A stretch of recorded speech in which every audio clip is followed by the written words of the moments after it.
मैं निरंतर टूट टूट कर फिर जुड़ने वाली वो चट्टान हूँ जो जितनी ही बार टूटती है अपने अंदर से बिखेर के समेट के इकट्ठा करके फिर से खड़ी हो जाती है। मैं चाहती हूँ कि तुम मुझे बार बार तोड़ो। मैं चाहती हूँ कि तुम मुझे बार बार तोड़ो और मैं फिर जुड़ती रहूँ। Hi and welcome to Ritu and Monika's corner. आज की रितु की जो कविता थी ये उसने खुद लिखी है और इससे सेल्फ कॉन्फिडेंस कूट कूट के भरा हुआ है, वो हमें दिख ही रहा है। तो आज हम यही टॉपिक कवर करते हैं। यस, सेल्फ कॉन्फिडेंस क्या है? सेल्फ कॉन्फिडेंस ये है कि हर बार हमको या कभी कभी लगता है ज़िंदगी में कि हमसे ये काम नहीं हो पाएगा, हम ये कर ही नहीं सकते हैं ये, और किसी किसी को देख के हर बार ये सोचते हैं इसने ऐसे आखिर किया कैसे। मेरी एजुकेशन भी इक्वल है, मेरी उम्र भी इक्वल है, हर चीज़ इक्वल है, लेकिन मैं नहीं कर पा रही हूँ, वो कैसे कर पा रही है। तो सेल्फ कॉन्फिडेंस में सबसे ज़्यादा इम्पॉर्टेंट होता है खुद पे भरोसा करना, अपने स्किल्स पे और अपनी एबिलिटीज़ पे भरोसा करना, जो हम as ladies over the period भूल जाते हैं, क्योंकि हम अपने बच्चों में, अपने फैमिली में, अपने काम में इतने व्यस्त हो जाते हैं, हम अपने आप को कहीं पीछे रख देते हैं। तो अब ये समय नहीं है, और ये सेल्फ कॉन्फिडेंस लूज होने की वजह से क्या होता है कि हम नेगेटिविटी में जाने लगते हैं, हम डिप्रेशन फेस करने लगते हैं, जो कि हमें पता नहीं चलता, वो धीरे धीरे हम पर हावी होने लगता है। और इन चीज़ों से दूर रहने के लिए या अपने आप को सेल्फ कॉन्फिडेंट बनाने के लिए सबसे पहले तो हमें अपनी काबिलियत को पहचानना पड़ेगा और खुद पे भरोसा रखना पड़ेगा कि नहीं, मैं कर सकती हूँ और मैं करूँगी। और दूसरा, खुद को चैलेंज करते रहो हमेशा, हर नई कुछ ना कुछ नया करने का जीवन में हमेशा ठानो और अपने आप को चैलेंज करो। जिस दिन तुम ये कर लोगे और जब तुम उस चीज़ को अचीव करते हो ना, तो एक अलग ही तरह का अलग खुशी मिलती है और उससे वो सेल्फ कॉन्फिडेंस धीरे धीरे रीगेन होता है। So keep challenging yourself. अच्छाइयों और बुराइयों को हमें पता होता है, उनको हम आइडेंटिफाई करें और उन पर वर्क करें, ये बहुत ज़रूरी है सेल्फ कॉन्फिडेंस के लिए। जैसा कि मोनिका ने कहा, और ये खास जो चीज़ें हैं जिस टॉपिक पे मोनिका बोल रही, बहुत सारी हाउसवाइफ का एक पीरियड होता है, जैसा कि हम लोग डिस्कस भी कर रहे थे कि शादी के बाद जब बच्चे छोटे होते हैं इतने बिजी होते हैं कि हमें अपनी किसी भी शौक का, बहुत सारी ऐसी चीज़ें होती है जो हम करना चाहते थे, लेकिन शादी के बाद सामाजिक, फिर बच्चे, तो हमें समय नहीं मिल पाता है। और जब एक टाइम के बाद में बच्चे इंडिपेंडेंट होने लगते हैं, तब हमारे पास वो समय खाली होता है और हमें पता नहीं होता कि हम उसका क्या करें।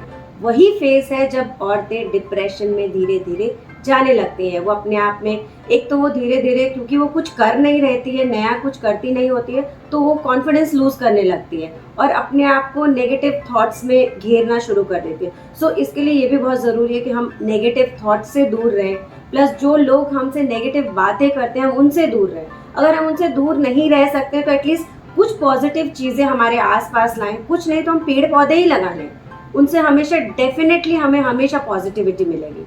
सो कीप इन माइंड कि अगर हमें कुछ और नहीं मिल रहा है करने को, हम कुछ पौधे ही लगा लें। उस बहाने जब हम उनके एक एक पत्ती ग्रो करते हुए देखते हैं तो हमें अच्छा लगता है। जब तुम अच्छा फील करते हो तो अपने आप कॉन्फिडेंस वापस आता है। और दूसरी बात, मेरा ये मानना है और मैं बहुत स्ट्रांगली बिलीव करती हूँ कि स्कूल टाइम में, कॉलेज टाइम में कुछ तो एक चीज़ होगा जो आपको बहुत अच्छा लगता होगा। किसी को लिखना पसंद है, किसी को पेंटिंग पसंद है, किसी को कपड़े का कॉम्बिनेशन बहुत अच्छा करता है। हर एक इंसान में कुछ एक ऐसी खूबी होती है जो कि हम कुछ सालों में, क्योंकि हम उसमें रुचि नहीं रखते, हमारा माइंड डाइवर्ट हो जाता है, फैमिली, बच्चे, तो हम खुद को भूल जाते हैं। हम हमेशा अपने सपनों को सेक्रीफाइस करते हैं और इसमें कोई बुरी बात भी नहीं है। लेकिन बुरी बात यह है कि जब आप खाली हो जाते हैं, जब किसी के पास, क्योंकि बच्चे भी अपने करियर के लिए बिजी हो जाते हैं, husband definitely he is head of the family, तो वो घर के मशक्क़तों में, बिजनेस को या जॉब को में इतना स्ट्रेस आउट होते हैं, समय नहीं दे पाते हैं।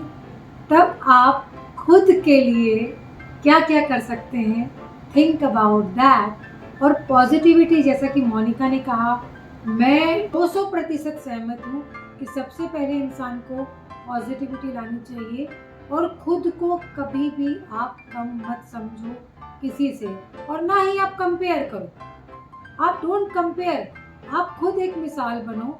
और ये हर एक हाउसवाइफ कर सकती है, हर एक वर्किंग वुमन कर सकती है। और जहाँ तक मोनिका, मुझे ऐसा लगता है कि वर्किंग वुमेन भी थोड़ी सी स्ट्रेस में रहती है कि मैं पूरे दिन काम करती रहती हूँ तो मेरे से ये मैनेज नहीं हो रहा है, वो मैनेज नहीं हो रहा है, तो वो भी थोड़ी सी कहीं ना कहीं वीक पड़ जाती है। वर्किंग वुमन का प्रॉब्लम क्या है कि वो अपने आप को एक हाउसवाइफ से कंपेयर करती है। ओके। तो एक हाउसवाइफ जो है वो अपने घर को जिस तरीके से रखती है वर्किंग वुमन नहीं रख पाएंगी, क्योंकि उनकी और रिस्पॉन्सिबिलिटीज होती है जहाँ उनको वो पूरा करना होता है। Don't compare yourself. The moment you stop comparing, you are the best okay. And you are giving your best. So आपको कहीं कोई रिग्रेट होना ही नहीं चाहिए। और आप याद करिए, बचपन में कुछ तो ऐसा होगा जो आप करना चाहती थी और कर नहीं पाई। अब वो समय है, अपनी यादों में पीछे जाइए और सोचिए कि क्या करना चाहती थी और कर नहीं पाई। अब वो समय है, उसके बारे में सोचिए और वो करिए। आपको इससे बहुत ज़्यादा कॉन्फिडेंस मिलेगा और बहुत अच्छा लगेगा। जिस दिन आप कुछ भी एक चीज़ ऐसा करेंगी जो आप करना चाहती थी और नहीं कर पाए, आपका जीवन ही बदल जाएगा। जैसे कि एग्जाम्पल आप हम दोनों को भी ले सकते हैं। तो हम लोग भी ये वीडियोस इसीलिए बना रहे हैं कि जो हमारे पास नॉलेज है वो नॉलेज हम आपको दे अपने जीवन के एक्सपीरियंस का। और ऐसा कुछ नहीं है जो हम एक उम्र के बाद नहीं कर सकते। हाँ। मैंने स्विमिंग सीखी at the age of 45। I didn't know to ride a bicycle. मैंने पहले साइकिल सीखी, फिर एक्टिवा सीखी, and now I can drive. मैंने कभी बचपन में साइकिल भी नहीं चलाई थी रोड पे, and now I am a pro driver. I can do it. And उसके बाद हमने अपने जीवन में बैडमिंटन भी लाया। तो there are so many things. At the same time, we are very good housewives, we are very good entrepreneurs also. So you can do so many things. Just have confidence and faith in yourself. सबसे पहले trust लाओ अपने आप पर और अपनी खूबियों को पहचानो। हाँ, वो बहुत ज़रूरी है।